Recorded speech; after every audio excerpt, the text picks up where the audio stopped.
I don't know what happened with that general. There is still an issue, and I would perhaps like him to admit his mistake. If he was sent, and to understand that this was not the right mission. If he was misled, he should say so publicly, or otherwise admit before the Senate that he was mistaken.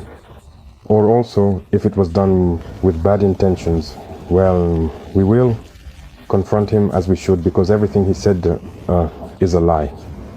And it's really shameful to see an adult lie, to see an adult, a general officer of a great army lie.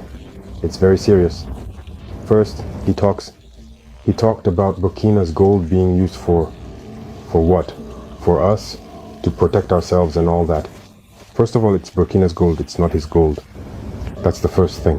What business is it of his? It's none of his business. It's Burkina's gold. It doesn't concern him. Second, he's lying. Because Burkina never had any gold reserves until we came. We are the ones who started setting aside gold in the treasury of Burkina Faso. Otherwise, there wasn't a single gram of gold reserves in Burkina. That means he's lying again. And another thing, when he says that we use it to protect ourselves and all that, we're free. If the people have decided that we should govern them, we have a duty to protect ourselves. So we are free. What business is it of his? And the part that hurt me the most, not because he's a general or because he's American or anything like that, but because he's black. And it really hurts, Ruku, to see a black person being used to fight against another black person. And this didn't just start now. It needs to stop. You see, it's very dangerous. Even Libya, who destroyed Libya? Once again, they used a black person. In movies, back in the day, in America, black people always played the villain. But we told ourselves, it's just in the movies.